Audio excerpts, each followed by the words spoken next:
আমি মিঠির মা। সৎ মা। মিঠি, মিঠি আয় না, আয় একবার আমার কাছে আয়। কি ব্রেন ওয়াশটাই না করেছো তুমি পল্লবী। এই মেয়েটা ওর নিজের পিসির কাছে অব্দি আসতে চাইছে না। তোমরা মিঠিকে যতটা ছোট ভাবছো ততটা ছোট কিন্তু ও না। কে ওর নিজের লোক কে নিজের লোক না এটা বোঝার মতো বয়স বুদ্ধি ওর দুটোই আছে। ও যখন তোমার কাছে যেতে চাইছে না কেন ওকে জোর করছো? আন্টি, আপনি এইভাবে ব্লাইন্ডলি নিজের মেয়েকে সাপোর্ট করাটা একটু বন্ধ করুন। আপনি তো যথেষ্ট শিক্ষিত, তাহলে আপনার মেয়েকে বোঝান যে মিঠির আসলে নিজের লোক আমি, আর আপনার মেয়ে জাস্ট একটা আয়া। Just shut up Suparna. তোমরা মিঠির কতটা খেয়াল রেখেছিলে আর সেই খেয়ালের বহরে ওর গায়ে কটা কালশিটের দাগ ছিল সেটা আমি খুব ভালো করে দেখেছি।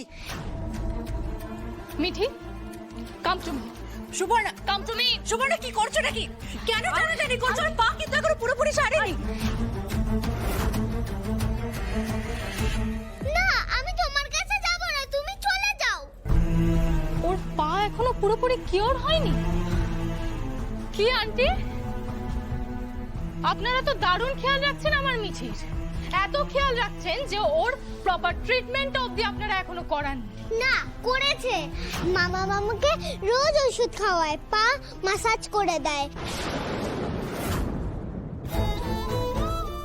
আমার পায়ের ব্যথা চলে যায়, এখন তুমিও চলে যাও।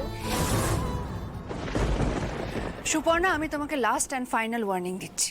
তুমি যদি আর কোনোদিন মিঠির সঙ্গে এরকম জোর জবরদস্তি করার চেষ্টা করো তাহলে কিন্তু আমার থেকে খারাপ কেউ হবে না। জোর জবরদস্তি আমি করিনি, তোমরা করেছো। সেই কারণেই মিঠি আজ তোমাদের কাছে। এনিওয়েজ পল্লবী, আমিও কিন্তু তোমাকে ফাইনাল ওয়ার্নিং দিচ্ছি। আমার মিঠির treatment as soon as possible করো। আরে বাবা, যত টাকা লাগে আমি দেব। তোমার থেকে কোনো ভিক্ষা আমার চাই না। মিঠি আমার মেয়ে, নিজের মেয়ের কিভাবে খেয়াল রাখতে হয় সেটা আমি খুব ভালো করে জানি। খুব ভালো মতো জানো, কিন্তু এক্সিকিউট করতে পারো না। আর করবেই বা কি করে? যাদের নিজেদেরই নুন আনতে পান্তা ফুরোয় তারা কিনা করবে আমার মিঠির ট্রিটমেন্ট। সুপর্ণা, মিঠি না তোমার নিজের ভাইজি? ওইটুকু একটা বাচ্চা মেয়ের সামনে এভাবে চিৎকার চেঁচামেচি করতে প্রবৃত্তি হচ্ছে তোমার?